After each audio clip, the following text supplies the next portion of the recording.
Okay, आज हम लोग स्टार्ट करने वाले हैं महाराष्ट्र सिलेबस का जो सेकंड चैप्टर है, दैट इज़ सॉल्यूशन के बारे में हम लोग को पढ़ने वाले हैं। और ये जो सॉल्यूशन है, it is a part of physical chemistry और it is one of the most interesting chapter in physical chemistry. इससे हम लोग देखो, ये जो चैप्टर है ये बहुत सिंपल है और बहुत स्कोरिंग भी है। अगर इसका हम लोग सिलेबस के पॉइंट ऑफ व्यू से देखें तो मैक्सिमम अगर इसका जो वेटेज है अराउंड 4 मार्क्स है। तो हर साल ऐसा देखा गया है कि इस चैप्टर से 4 मार्क्स के क्वेश्चन बनते हैं। It may be theoretical question पूछा जा सकता है और इट मे बी इसके ऊपर क्या होता है कि न्यूमेरिकल्स भी आते हैं। तो जैसे कि आप सबको पता है कि बहुत सारे सिलेबस अराउंड 25% सिलेबस जो है वो कट किया गया है, बट हम लोग क्या करेंगे कि सारे जो सिलेबस है उस सबको कवर करेंगे ताकि आप सबको हर पॉइंट इस चैप्टर का आपको क्या होना चाहिए, समझ में आना चाहिए, ताकि आप लोग को न्यूमेरिकल करने में कोई प्रॉब्लम ना हो। या फिर आप लोग जैसे कि एंट्रेंस एग्जाम की बात करोगे तो एंट्रेंस एग्जाम में भी ये सारे क्वेश्चंस पूछे जाते हैं। तो इसके लिए हम लोग कोई भी पार्ट स्किप नहीं करेंगे।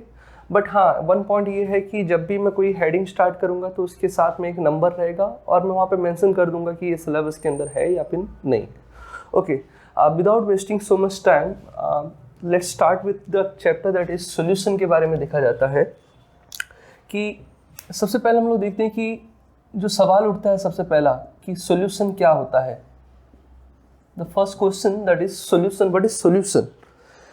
जैसे कि हम लोगों ने सॉल्यूशन पढ़ा है इन 11 केमिस्ट्री के चैप्टर में, हम लोगों ने पढ़ा होगा कि सॉल्यूशन क्या होता है। It is a mixture. Generally solution क्या होता है कि एक टाइप का मिक्सचर होता है। आप मिक्सचर भी देख लेते हैं कि जनरली अभी इसका अगर मैं डेफिनेशन के बारे में बात करें तो डेफिनेशन क्या होगा कि इट इज मिक्सचर ऑफ 2 और मोर देन 2 कंपोनेंट।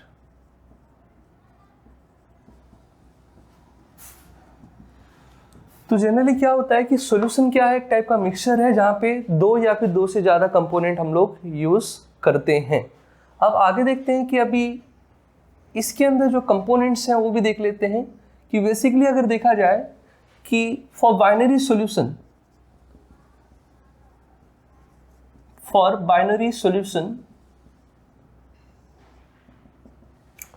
सो बाइनरी सॉल्यूशन जनरली क्या होता है कि अ सॉल्यूशन which contain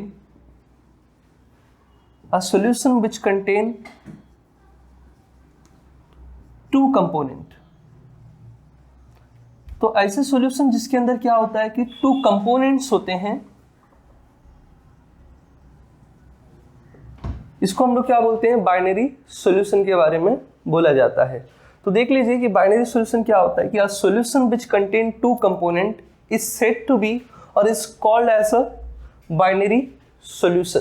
अब बाइनरी सॉल्यूशन के अंदर जो 2 कंपोनेंट है, अभी वो कौन कौन से कंपोनेंट है जिसके बारे में हम लोग को बात करना है। जैसे अगर देखा जाए यहाँ पे 2 कंपोनेंट, एक होता है सॉल्वेंट और एक होता है सोल्यूट। तो जनरली जब कभी भी हम लोग कोई सॉल्यूशन बनाएंगे या फिर बाइनरी सॉल्यूशन बनाएंगे तो उसके अंदर बेसिकली क्या होगा, 2 कंपोनेंट पाए जाएंगे, एक होगा सॉल्वेंट और एक होगा सोल्यूट। अब सॉल्वेंट प्लस सोल्यूट, इन दोनों को कंबाइन करेंगे तो क्या मिलेगा, अपने को सॉल्यूशन मिलेगा। और ये जो सॉल्यूशन है, याद रखो हमेशा, ये कौन सा सॉल्यूशन रहेगा, बाइनरी सॉल्यूशन होगा। अब हमारे सिलेबस के अंदर सिर्फ बाइनरी सॉल्यूशन ही है। तो अगर देखा जाए हमारा जो सिलेबस है only deals with binary solution, तो सिर्फ हम लोग क्या करेंगे कि बाइनरी सॉल्यूशन के बारे में पढ़ाई करेंगे। अगर कभी कभी क्वेश्चन आ जाता है कि व्हाट इज टर्नरी सॉल्यूशन, तो टर्नरी सॉल्यूशन अगर बेसिकली अगर देखा जाए, देखो ये अगर मैं यहाँ पे मेंशन करता हूँ कि व्हाट इज टर्नरी सॉल्यूशन, तो टर्नरी सॉल्यूशन क्या होता है कि ऐसा सॉल्यूशन जहाँ पे क्या हो, 3 कंपोनेंट है। A solution which contain 3 components, तो 3 कंपोनेंट्स होंगे। तो जनरली याद रखो, a solution which contain 3 components, तो इसको हम लोग क्या बोलते हैं, टर्नरी सॉल्यूशन। अब कौन कौन से कंपोनेंट होंगे याद रखो, सॉल्वेंट तो एक ही होगा यहाँ पे, याद रखिए कि जो सॉल्वेंट होगा वो एक होगा, but the number of component of solute जो होंगे ये हमेशा क्या होंगे, चेंज होते रहेंगे। तो यहाँ पे क्या हो जाएगा कि सोल्यूट 2 होंगे, सोल्यूट प्लस सोल्यूट। तो ये इस टाइप के क्वेश्चंस होते हैं कि what is binary solution, what is ternary solution. Ternary solution के अंदर एक सॉल्वेंट है, 2 सोल्यूट होगा, और बाइनरी सॉल्यूशन के अंदर एक सॉल्वेंट होगा और एक सोल्यूट होगा, और ये दोनों कंबाइन होकर क्या बनाएगा, सॉल्यूशन का फॉर्मेशन करेगा। सेम अगर हमारे पास अगर पूछ लिया जाता है कि कभी कभी क्वाटरनरी सॉल्यूशन के बारे में भी पूछ लिया जाता है। अब quaternary, the name itself indicates क्या कर रहा है कि ये सॉल्यूशन के अंदर 4 कंपोनेंट्स पाए जाएंगे। तो आउट ऑफ 4 कंपोनेंट अगर देखा जाए तो एक सॉल्वेंट होगा और 3 क्या होगा, सोल्यूट होगा। तो ये आपको कुछ चीजें हैं जो इंट्रोडक्शन पार्ट में आपको पढ़ना है, और इसका जो सेक्शन है ये है 2.1 है, इंट्रोडक्शन वाला पार्ट। अब इंट्रोडक्शन, ये जो पार्ट है ये इंट्रोडक्शन के अंदर आता है। अब ये सिलेबस आपको पता है कि ये सिलेबस अभी मेंशन नहीं किया गया, मतलब ये इस बार बोर्ड में नहीं आने वाला है, बट आपको उस चैप्टर को समझने के लिए कुछ टर्म्स हैं जो आपको क्या करना रहेगा, समझना जरूरी रहेगा। तो सॉल्यूशन क्लियर है, it is a mixture of 2 component. Binary solution क्या होता है कि a solution which contain 2 component is said to be binary solution, और इसके अंदर 2 कंपोनेंट कौन कौन से हैं, सॉल्वेंट है और एक सोल्यूट है। अब क्वेश्चन ये आता है कि what is solvent and what is solute. तो सॉल्वेंट के बारे में देखते हैं कि सॉल्वेंट किसको बोला जाता है। देखिए सॉल्यूशन के अंदर, किसी भी सॉल्यूशन के अंदर 2 कंपोनेंट, बाइनरी सॉल्यूशन है तो उसके अंदर 2 कंपोनेंट है। अब बाइनरी सॉल्यूशन के अंदर ऐसा कंपोनेंट जो मैक्सिमम अमाउंट में पाया जाता है, बराबर। तो याद रखिए कि जो सॉल्यूशन के अंदर मैक्सिमम अमाउंट में पाया जाएगा, मैक्सिमम अमाउंट में पाया जाएगा, उसको अपन क्या बोलेंगे, सॉल्वेंट बोलेंगे। और सोल्यूट किसको बोलेंगे भाई, जो मिनिमम अमाउंट में पाया जाएगा। तो ये कुछ चीजें हैं जो आपको क्या करना है, याद रखना है। तो ये मिनिमम अमाउंट में पाया जाएगा। तो मैक्सिमम अमाउंट और मैक्सिमम पार्ट ऑफ सॉल्यूशन, जो सॉल्यूशन का मैक्सिमम पोर्शन को बनाता है उसको हम लोग क्या बोलते हैं, सॉल्वेंट बोलते हैं। और जो मिनिमम पोर्शन को बनाएगा उसको हम लोग क्या बोलेंगे, सोल्यूट बोलेंगे। तो ये दोनों को कंबाइन करके क्या मिलता है अपने को, सॉल्यूशन। अब यहाँ पे एक सवाल उठता है कि क्वेश्चन ये आता है कि हम लोग बार बार याद रखो सॉल्वेंट सोल्यूट नहीं लिखने वाले हैं। तो इसके लिए भी हम लोग क्या करेंगे कि कुछ सिंबल्स यूज करने वाले हैं जो हम लोग क्या करेंगे, कंटिन्यूसली यूज करते रहेंगे। अब देखते हैं सबसे पहले अपन क्या करते हैं कि कुछ सिंबल्स, मतलब कौन कौन सा साइन है जिसकी वजह से अपन क्या करते हैं, इसको हम लोग डिनोट करते हैं। तो अभी देखते हैं सबसे पहले कि जब कभी भी सॉल्वेंट आए तो इसको हम लोग किससे रिप्रेजेंट करेंगे, नंबर 1 से, एंड सोल्यूट को हम लोग हमेशा किससे रिप्रेजेंट करेंगे, 2 से। तो याद रखिए इस टाइप के क्वेश्चन, मतलब आपको इस टाइप के सिंबल्स याद रखना है जब कभी भी आप लोग सॉल्वेंट और सोल्यूट के बारे में पढ़ोगे। तो solvent always describe as a symbol 1 से डिनोट करेंगे, और सोल्यूट को अगर हम लोग को डिनोट करना रहेगा उसको 2 से रिप्रेजेंट करना रहेगा। तो ये कुछ चीजें हैं जो आपको याद रखना है binary, ternary and solvent solute के बारे में। तो ओके, जब तक मैं एक काम कीजिए, जब लोग आप लोग सबसे पहले क्या कीजिए, आप इन सबको कॉपी कर लीजिए, फिर हम लोग आगे की ओर बढ़ते हैं। Okay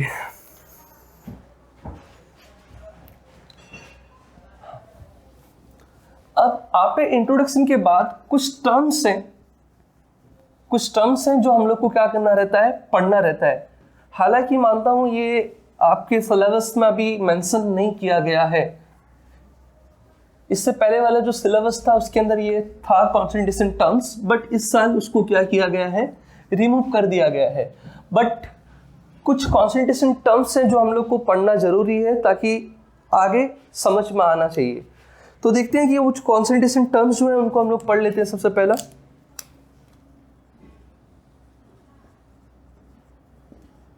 concentration terms. ओके, तो कॉन्सेंट्रेशन टर्म्स में भी हम लोग देखते हैं कि कौन कौन से कॉन्सेंट्रेशन टर्म्स हैं जो हम लोग क्या करने वाले हैं कि इस चैप्टर में कंटिन्यूसली यूज करने वाले हैं। अब बहुत सारे कॉन्सेंट्रेशन टर्म्स हैं, बट हम लोग को सिर्फ 3 कॉन्सेंट्रेशन टर्म्स पढ़ना है जिनके बारे में हम लोग को, मतलब जो हम लोग बार बार यूज करने वाले हैं। देखिए ये हम सब लोग 11th में ये पढ़ चुके हैं concentration terms, but before we move further उससे पहले अपने को क्या करना पड़ेगा, ये कॉन्सेंट्रेशन टर्म्स को क्या करना पड़ेगा, रिवाइज करना पड़ेगा। तो सबसे पहले हम लोग जो कॉन्सेंट्रेशन टर्म्स पढ़ने वाले हैं वो है मोल फ्रैक्शन। तो सबसे पहला जो कॉन्सेंट्रेशन टर्म्स है उसका नाम है मोल फ्रैक्शन। तो मोल फ्रैक्शन क्या होता है वो हम लोग देख लेते हैं। मोल फ्रैक्शन जो होता है इसको हम लोग डिनोट करते हैं एक्स से। सिंबल एक्स से हम लोग क्या रिप्रेजेंट करते हैं, किसको डिनोट करते हैं, मोल फ्रैक्शन को डिनोट करते हैं। अब अपन देखते हैं कि आगे कि मोल फ्रैक्शन जनरली होता क्या है। अब मोल फ्रैक्शन से पहले अपन एक चीज, कुछ टर्म्स हैं जो क्लियर कर लेते हैं। जैसे कि what is the difference between percentage and fraction.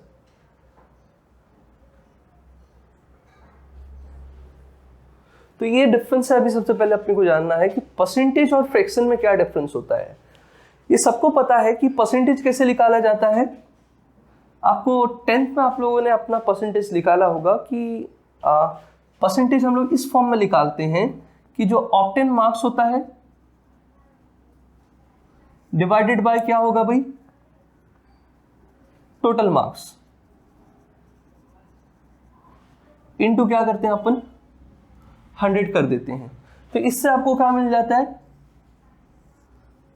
Percentage मिल जाता है। बट अगर हम लोग को फ्रैक्शन निकालना है तो फ्रैक्शन के टर्म्स में अपन क्या करेंगे कि ऑब्टेन मार्क्स डिवाइडेड बाय क्या करेंगे, टोटल मार्क्स। यहां पे हम लोग परसेंटेज नहीं निकाल रहे हैं, इसके लिए यहां पे अपन क्या करेंगे, 100 से मल्टीप्लाई नहीं करेंगे। ये जो रेशियो आएगा इसी को अपन क्या बोलेंगे, फ्रैक्शन। तो जनरली ये डिफरेंस है किसके बीच में, परसेंटेज और फ्रैक्शन के बीच में। तो परसेंटेज में अपने को क्या करना पड़ता है, इस रेशियो को 100 से मल्टीप्लाई करना पड़ता है। But in case of fraction no need to multiply 100। तो यहां पे याद रखो कि मैक्सिमम जो परसेंटेज रहेगा वो कितना हो सकता है, 100% हो सकता है। और जबकि मैक्सिमम फ्रैक्शन कितना होगा, 1 होगा। तो ये आपको क्या करना है, जनरल डिफरेंस है परसेंटेज और फ्रैक्शन के बीच में, ये आपको याद रखना है। तो फ्रैक्शन कैसे निकालेंगे अपन, obtain marks divided by total marks. अब अपन ये फ्रैक्शन को अपन क्या करते हैं कि मोल फ्रैक्शन के साथ जोड़ देते हैं।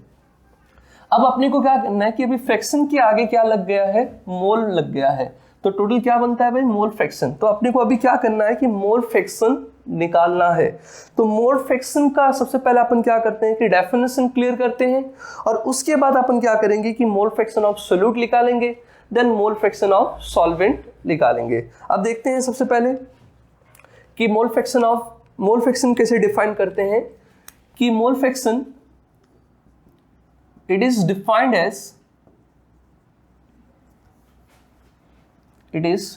as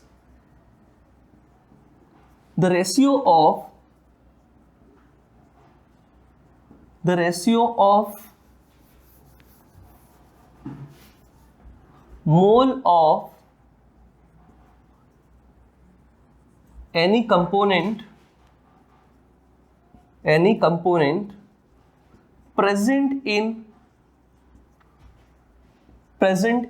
solution to the total mole of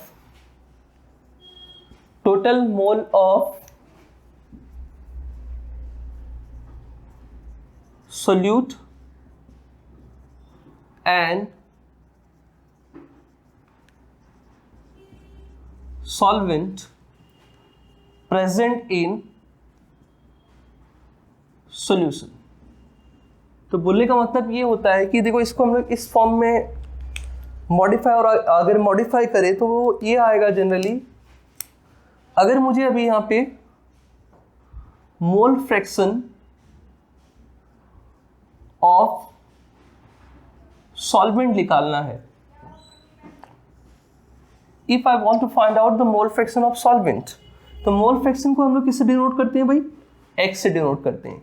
और सॉल्वेंट को मैंने बताया था कि इसके अगर देखा जाए तो सबस्क्रिप्ट में क्या आने वाला है, 1 आने वाला है। तो x1 क्या स्टैंड करता है, मोल फ्रैक्शन ऑफ सॉल्वेंट। अब अगर मुझे मोल फ्रैक्शन ऑफ सॉल्वेंट निकालना है तो जनरली अब देखो सबसे पहले अपन देख लेते हैं कि हो क्या रहा है। यहाँ पे देखिए कि ये हमारे पास एक कंटेनर है, इस कंटेनर के अंदर सोल्यूट भी है और सॉल्वेंट भी है। तो सोल्यूट की कुछ मोल होंगे। अब मोल को अपन किससे डिनोट करते हैं ये भी लिख लेते हैं। देखिए अब सोल्यूट का जो मोल है इसको अपन किससे रिप्रेजेंट करेंगे, N2 से, और सॉल्वेंट का भी कुछ मोल होगा इसके अंदर, उसको अपन किससे डिनोट करेंगे, N2 से। अब अगर मुझे टोटल मोल निकालना है कि इसके अंदर टोटल मोल कितना है, मतलब NT, तो NT क्या हो जाएगा भाई, N1 प्लस N2 हो जाएगा। इसी को अपन क्या बोलेंगे, मोल ऑफ सॉल्यूशन। तो याद रखो अगर मुझे सोल्यूट का मोल फ्रैक्शन निकालना है या फिर सॉल्वेंट का मोल फ्रैक्शन निकालना है तो ये क्या हो जाएगा कि x1 इज इक्वल टू क्या हो जाएगा, mole of solvent divided by total mole present in solution. ये है mole of solvent divided by total mole present in a solution. Same देखो फ्रैक्शन और परसेंटेज से डिनोट हो रहा है। परसेंटेज में अपन क्या कर रहे थे कि obtain marks divided by total marks. अब मुझे क्या करना है कि सॉल्वेंट का मुझे क्या करना है, फ्रैक्शन निकालना है, मोल फ्रैक्शन निकालना है। तो ऊपर क्या आएगा, mole of solvent divided by total number of mole present in a solution. तो याद रखो अब इसको अपन मॉडिफाई करते हैं कि मोल ऑफ सॉल्वेंट, अब मोल ऑफ सॉल्वेंट तो ऐसे ही रहने वाला है भाई, मोल ऑफ सॉल्वेंट के फॉर्म में, बट टोटल मोल क्या होगा, मॉडिफाई होगा वो किसमें, total mole present in solution क्या है भाई, एक मोल ऑफ सॉल्वेंट है, मोल ऑफ सॉल्वेंट है, और दूसरा क्या है भाई, मोल ऑफ सोल्यूट है। पहला क्या है कि मोल ऑफ सॉल्वेंट ऊपर है और mole of solvent plus mole of solute present है। अब मोल ऑफ सॉल्वेंट जनरली क्या होता है, इसको अपन N1 से रिप्रेजेंट करते हैं divided by N1 plus N2। तो ये आपको क्या मिल जाएगा, X1 मिल जाएगा। तो ऐसे हम लोग क्या करने वाले हैं, मोल फ्रैक्शन ऑफ सॉल्वेंट को मतलब निकाल लिया। अब अपन क्या करते हैं कि मोल फ्रैक्शन ऑफ सोल्यूट भी ऐसे ही निकालना है। तो अगर मुझे मोल फ्रैक्शन ऑफ सोल्यूट निकालना रहेगा तो यहाँ पे थोड़ा सा स्पेस दिख रहा है भाई, अपन इसको यूटिलाइज करते हैं। तो अभी हम लोग क्या कर रहे हैं कि मोल फ्रैक्शन ऑफ सोल्यूट अगर मुझे निकालना है, इसको अपन किससे रिप्रेजेंट करेंगे, X2 से। तो इसका फॉर्मूला अगर देखा जाए तो ये क्या होगा, मोल of solute divided by mole of solvent plus mole of solute. तो इस फॉर्म में अपन मॉडिफाई करते हैं। अब मोल ऑफ सोल्यूट को किससे रिप्रेजेंट करेंगे, N2 से, divided by mole of solvent N1 plus N2। तो ये जनरली क्या है आपका, X2 भी आ गया। तो इस फॉर्म में आपको क्या करना है कि X1 भी निकालना है और X2 भी निकालना है। तो ये चीज़ें आपको क्या करना है, क्लियर रखना है कि आपको बहुत बार आएंगे, याद रखो कि what is mole fraction of solute, what is mole fraction of solvent, ये सारी चीज़ें आपको क्या करना है, क्लियर करना है।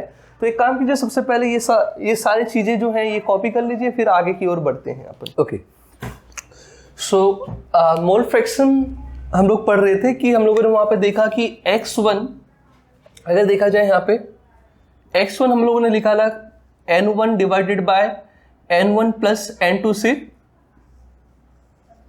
इस फॉर्म में हम लोगों ने X1 का फॉर्मूला डिराइव किया, और X2 भी हम लोगों ने डिराइव किया था N2 divided by N1 plus N2 के फॉर्म में डिराइव किया था। अगर मैं X1 और X2 को कंबाइन कर दूं तो क्या आने वाला है भाई, 1 आने वाला है। क्योंकि फ्रैक्शन का मैंने बताया कि मैक्सिमम जो फ्रैक्शन का वैल्यू हो सकता है वो कितना हो सकता है, 1। और हम लोग यहाँ पे जो है याद रखो कौन सा सॉल्यूशन के बारे में बात कर रहे हैं, बाइनरी सॉल्यूशन। इसके लिए यहाँ पे दो ही कंपोनेंट है, एक x1 और एक x2 है। अगर टर्नरी सॉल्यूशन होता तो यहाँ पे तीन कंपोनेंट होता, एक x1, x2 एंड x3, और इनका जो तीन होता, अगर तीनों का सम जो होता वो कितना होता, 1 आने वाला था। सो अब x1 plus x2 is equal to क्या हो गया, 1। अगर इसको अगर हम लोग को प्रूव भी करना रहेगा तो वो कैसे प्रूव करेंगे, n1 divided by n1 plus n2 plus n2 divided by n1 plus n2 is equal to क्या होता है, 1। ऑब्वियसली बात है कि नीचे देखो ये कॉमन आ जाएगा और ऊपर क्या है भाई, n1 प्लस n2 है इज इक्वल टू क्या हो गया, 1। तो याद रखो ऐसे हम लोग क्या करते हैं कि x1 plus x2 is equal to क्या होता है, 1 होता है। तो अगर x1 plus x2 is equal to 1 है, तो अगर मुझे x1 निकालना है तो मैं क्या करूंगा, 1 माइनस x2 कर दूंगा, तो ये क्या मिल जाएगा अपने को, x1 मिल जाएगा। सेम अगर मुझे क्या करना है कि x2 निकालना है तो मैं क्या करूंगा, x2 इज इक्वल टू क्या हो जाएगा, 1 माइनस x1 हो जाएगा। तो इस फॉर्म में अपन क्या करेंगे कि x1 और x2 को मतलब इवेलुएट करेंगे। अब अपन क्या करते हैं, आगे की ओर बढ़ते हैं। अब जो नेक्स्ट कॉन्स्टिट्यूशन टर्म्स पढ़ना है वो है मोलैरिटी। तो याद रखो तीन कॉन्स्टिट्यूशन टर्म्स पढ़ना है, फिर आगे की ओर बढ़ेंगे। तो जो सेकंड कॉन्स्टिट्यूशन टर्म्स है उसको अपन बोलते हैं molarity. Molarity is represent by capital M से रिप्रेजेंट किया जाता है। तो याद रखो अभी मोलैरिटी देखते हैं कि मोलैरिटी का मतलब क्या होता है। ये सिंपल सा है, याद रखो बहुत छोटा सा डेफिनेशन है इसका। क्या होता है कि number of mole of solute present in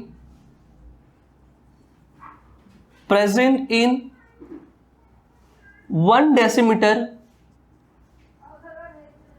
और 1 लीटर वॉल्यूम ऑफ सॉल्यूशन। तो सिंपल सा मतलब ये होता है कि अगर हमारे पास एक सॉल्यूशन है और एक सॉल्यूशन का वॉल्यूम कितना है, 1 लीटर, तो 1 लीटर वॉल्यूम ऑफ सॉल्यूशन के अंदर कितने नंबर ऑफ मोल प्रेजेंट है, इसी को अपन क्या बोलेंगे, मोलैरिटी के बारे में बताएंगे। तो ये मोलैरिटी को अगर हम लोग फॉर्मूला के फॉर्म में डिराइव करते हैं तो मोलैरिटी, अगर मैं मोलैरिटी का फॉर्मूला लिखता हूं तो क्या हो जाएगा भाई, तो ऊपर तो क्या आने वाला है, मोल ऑफ सोल्यूट आने वाला है, वह किसमें डिसॉल्व होगा, वॉल्यूम ऑफ सॉल्यूशन इन क्या होना चाहिए, 1 डेसीमीटर क्यूब होना चाहिए। तो ये चीजें हैं जो आपको याद रखना है। तो ये मोलैरिटी का स्टैंडर्ड फॉर्मूला है जो आपको क्या करना है, याद रखना है। तो ये चीजें कुछ हैं जो आपको क्या करना है भाई, याद रखना रहेगा। अब इसको अगर मैं मॉडिफाई करूंगा तो क्या होगा भाई, मोलैरिटी जो हो जाएगा, तो याद रखो मोल ऑफ सोल्यूट को हम लोग किससे रिप्रेजेंट करते हैं, N2 से रिप्रेजेंट करते हैं, divided by volume of solution मतलब V, और ये किस में रहेगा, dm³ में होगा। तो याद रखो ये मोलैरिटी का फॉर्मूला होता है, और इसका जो यूनिट है वो आपको याद रखना है कि यूनिट क्या आएगा यहाँ पे, मोल dm³ इनवर्स। तो ये चीजें हैं, और ये टेम्परेचर डिपेंडेंट क्वांटिटी है। ये क्या होगा भाई, टेम्परेचर डिपेंडेंट होगा क्योंकि ये वॉल्यूम से रिलेटेड है। तो ये चीजें हैं जो आपको क्या करना है, याद रखना है। तो ये मोलैरिटी हो गया, मोल फ्रैक्शन हो गया। एट द एंड में अपने को क्या करना है कि एक थर्ड कॉन्सेंट्रेशन टर्म्स के बारे में पढ़ना है। तो सबसे पहले आप लोग क्या करो, इसको कॉपी करिए, फिर अपन आगे की ओर बढ़ते हैं। 1 2 3 देन अब इसके बाद अपन क्या करते हैं कि जो थर्ड कॉन्सेंट्रेशन टर्म्स है जो हम लोग को पढ़ना है वो और भी इंपॉर्टेंट है, क्योंकि ये अगर आपको मोलैरिटी आता है तो आप मोलैरिटी सॉल्व कर लोगे। तो मोलैरिटी और मोलैरिटी में थोड़ा सा डिफरेंस है, बस वो ये है कि थर्ड कॉन्स्टिट्यूशन टर्म्स जो है हम लोग को पढ़ना है, that is molality. It is represent by small M से रिप्रेजेंट किया जाता है। याद रखो कि मोलैलिटी को हम लोग कैपिटल एम से रिप्रेजेंट करेंगे एंड मोलैलिटी को हम लोग रिप्रेजेंट करेंगे स्मॉल एम से। अब इसका जो डेफिनेशन है ये मोलैलिटी से लगभग क्या होता है कि मिलता जुलता है। अब देखते हैं कि कैसे मिलता है। अब इसका जो डेफिनेशन है वो ये है कि number of mole of solute get dissolved in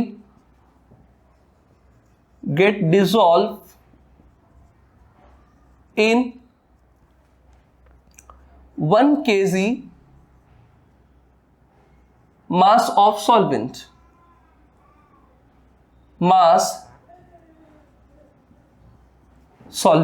बोलने का मतलब ये होता है कि 1 kg सॉल्वेंट के अंदर कितने मोल ऑफ सोल्यूट प्रेजेंट है, इसी को हम लोग क्या बोलेंगे, मोलैलिटी बोलेंगे।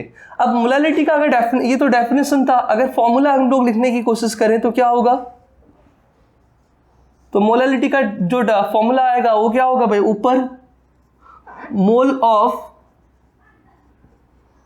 मोल ऑफ सोल्यूट डिवाइडेड बाय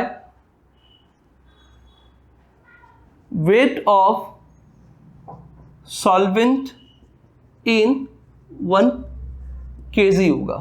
अब इसको अगर हम लोग मॉडिफाई करते हैं तो small m is equal to क्या हो जाएगा भाई, mole of solute it is denoted by N2 divided by W1, और ये किस में होगा, विद इन द kg के अंदर होगा। तो ये स्टैंडर्ड फॉर्मूला है जो क्या करना है, आपको याद रखना है। तो ये 2 फॉर्मूला है। तो यहाँ पे आप लोग को आपका क्या कंप्लीट हो जाता है कि कॉन्सेंट्रेशन टर्म्स जो हैं वो क्लियर हो जाते हैं। तो ये कॉन्सेंट्रेशन टर्म्स आपको याद रखना है कि बेसिकली देखो बहुत सारे there are around 7 to 8 concentration terms हैं, बट यहाँ पे मैंने क्या किया है कि सिर्फ 3 ही कॉन्सेंट्रेशन टर्म्स के बारे में डिस्क्राइब कर रहा हूँ। एक मोल फ्रैक्शन, दूसरा मोलैलिटी, तीसरा मोलैलिटी। तो ये 3 ही कॉन्सेंट्रेशन टर्म्स जो हम लोग को आगे काम में आने वाले हैं। फिर हम लोग क्या करते हैं कि आप लोग कॉपी करो, फिर आप लोग आगे की ओर बढ़ते हैं। ओके, अब अपना आगे बढ़ते हैं। देखो इंट्रोडक्शन के बाद जो सेकंड टॉपिक आता है वो होता है सोल्यूबिलिटी। बट अभी मैं क्या कर रहा हूँ कि सोल्यूबिलिटी पार्ट जो है वो हम लोग लास्ट में पढ़ेंगे, बट जो रिलेटेड क्वेश्चंस होते हैं, अगर मैं बात करूँ इस सॉल्यूशन से जो रिलेटेड प्रॉपर्टीज है उसको अपन क्या करते हैं, सबसे पहले पढ़ लेते हैं।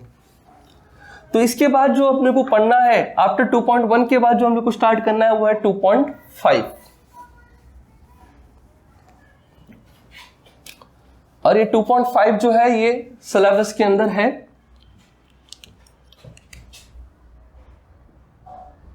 टू 2.5 है। अब 2.5 जो है वो हम लोग को पढ़ना है, बट उससे पहले अपने को क्या करना है कि एक टर्म क्लियर रखना है कि व्हाट इज वेपर प्रेशर। देखिए ये वेपर प्रेशर हम लोग 11th में पढ़े हैं, बट फिर से आपको क्या करना है, यहाँ पे भी पढ़ना है, क्योंकि 12th में मेंशन किया गया है। बहुत बार क्वेश्चन आता है डिफाइन वेपर प्रेशर, तो आपको ये वेपर प्रेशर आपको पता होना चाहिए। अब देखते हैं कि वेपर प्रेशर कैसे आपको पता लगेगा, वो देख लेते हैं। ओके, तो वेपर प्रेशर को जानने के लिए अपन क्या करेंगे कि यहाँ पे तो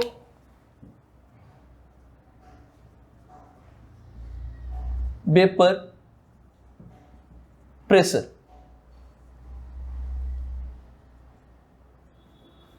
ओके, तो वेपर प्रेशर देखते हैं कि वो क्या है।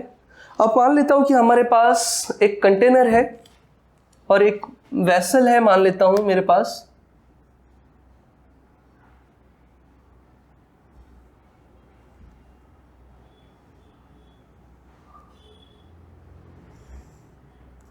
ओके, मान लेता हूं ये वेसल है एक,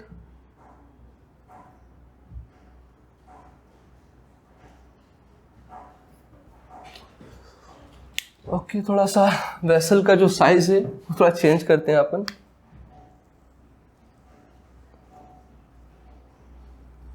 तो ये मैंने एक कंटेनर ले लिया और इस कंटेनर को मैं क्या करता हूं, इसके अंदर एक सॉल्वेंट प्रेजेंट है, कोई भी सॉल्वेंट हो सकता है जो इसके अंदर प्रेजेंट है, और इस कंटेनर को मैंने क्या किया है कि ऊपर से क्लोज किया है। तो याद रखो ये जो कंटेनर है मैंने इसको ऊपर से क्या किया है, क्लोज किया है।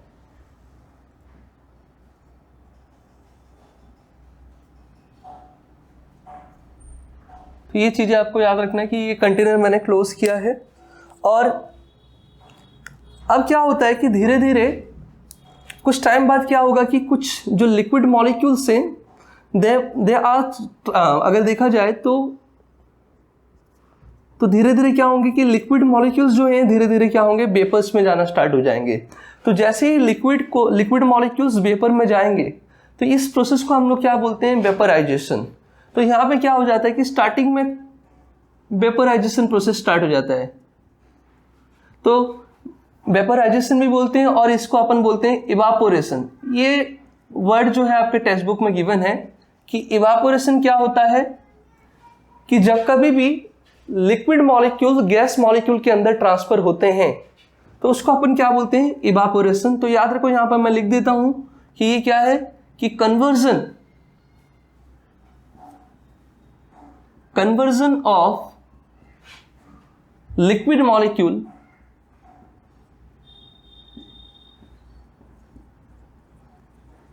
Molecule into gaseous face. तो इवापोरेशन क्या होता है कि conversion of liquid molecule into gaseous face, इसी को अपन क्या बोलते हैं, इवापोरेशन। तो यहां पे क्या हो रहे हैं कि जो आपके लिक्विड मॉलिक्यूल हैं वो कन्वर्ट हो रहे हैं किसमें, गैस फेस में जा रहे हैं। अब धीरे धीरे क्या होगा, यहां पे जो वेपर मॉलिक्यूल्स मतलब गैसेस मॉलिक्यूल्स हैं ये इधर आना स्टार्ट हो जाएंगे।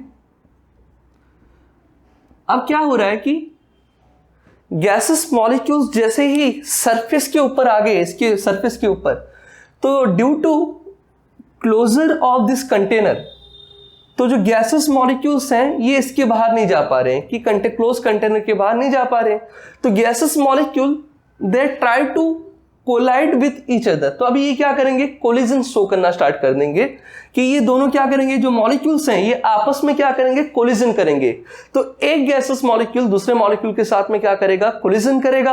और कभी कभी ये भी होगा कि कुछ गैसेस मॉलिक्यूल्स क्या करेंगे कि वॉल ऑफ कंटेनर के साथ में भी क्या करेंगे, कोलिजन करेंगे।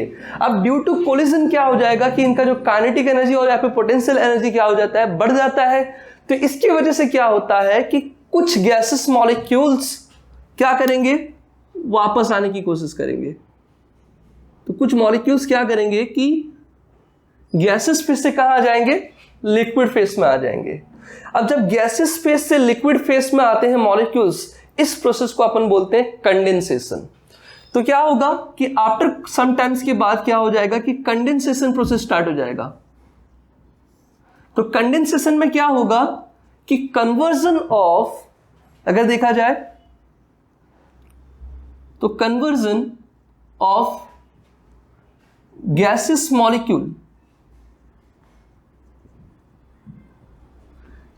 मॉलिक्यूल्स इनटू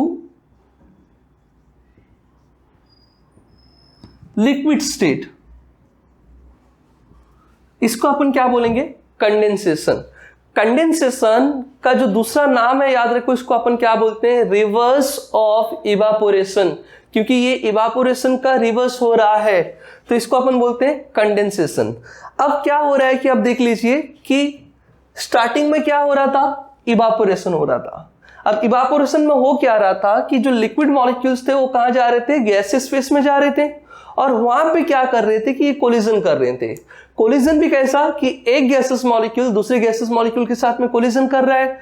और यहाँ पे और भी कुछ हो रहा है कि जैसे कि कुछ गैसेस मॉलिक्यूल क्या कर रहे हैं कि वॉल ऑफ कंटेनर के साथ में भी क्या कर रहे हैं, कोलिजन कर रहे हैं। ड्यू टू कोलिजन इनका काइनेटिक एनर्जी बढ़ता है।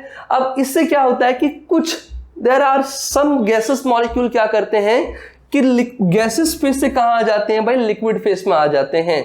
इसी को अपन क्या बोलते हैं, कंडेंसेशन। तो इवापोरेशन भी हो रहा है और क्या हो रहा है भाई, कंडेंसेशन भी हो रहा है। तो याद रखो कि इवापोरेशन जो हो रहा है वो भी उसका एक कुछ रेट होगा, उसका स्पीड होगा, और जो कंडेंसेशन हो रहा है वो भी क्या हो रहा होगा कि वो भी कुछ रेट के साथ में हो रहा होगा। तो यहाँ पे रेट ऑफ इवापोरेशन भी हो रहा है और रेट ऑफ कंडेंसेशन भी हो रहा है। बट स्टार्टिंग में क्या था कि रेट ऑफ इवापोरेशन जो था वो ज्यादा था और रेट ऑफ कंडेंसेशन उस टाइम क्या था, स्लो था। बट जैसे जैसे प्रोसेस आगे बढ़ते जाएगा, रेट ऑफ इवापोरेशन क्या होगा, धीरे धीरे मतलब डिक्रीज होगा और रेट ऑफ कंडेंसेशन क्या होगा, धीरे धीरे बढ़ता जाएगा। एक टाइम आएगा जब क्या हो जाएगा कि रेट ऑफ मतलब जब equilibrium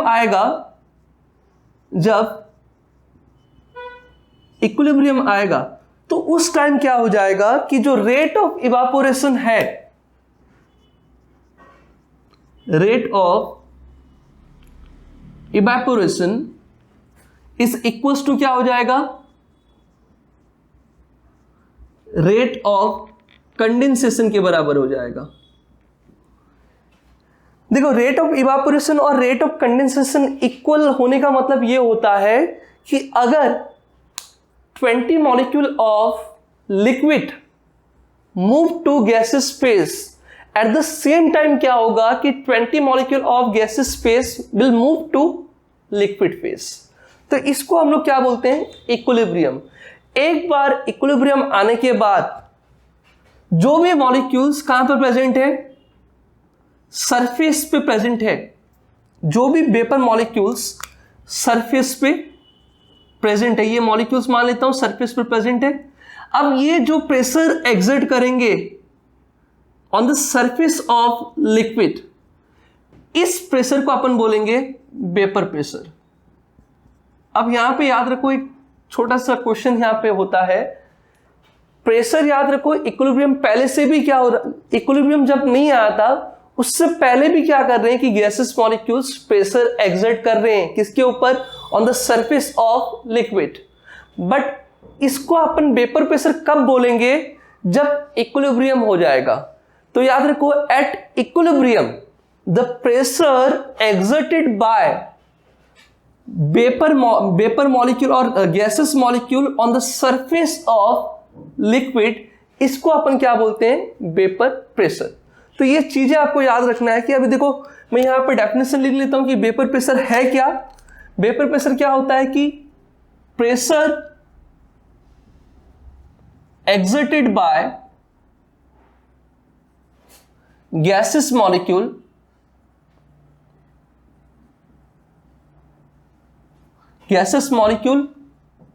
on the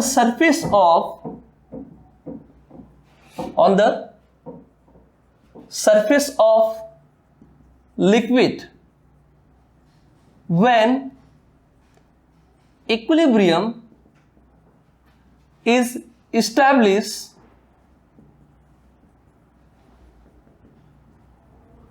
between rate of condensation and rate of evaporation। ये छोटा सा क्वेश्चन है जो 1 मार्क्स के लिए पूछ लिया जाता है कि डिफाइन वेपर प्रेशर। तो ये क्वेश्चन पूछ लिया जाता है, ये आपको याद रखना होगा कि ये क्या होता है और ये किसके बारे में बात किया जाता है। तो यहां पे आपका क्या हो रहा है कि सबसे पहला जो 1 मार्क्स का क्वेश्चन था वेपर प्रेशर, वो क्या हो गया, क्लियर हो गया। अब अपन 2.5 के ऊपर आते हैं। अब यहां तक तो आपको समझ में आ गया होगा कि वेपर प्रेशर एग्जैक्टली क्या होता है। अब आगे बढ़ते हैं।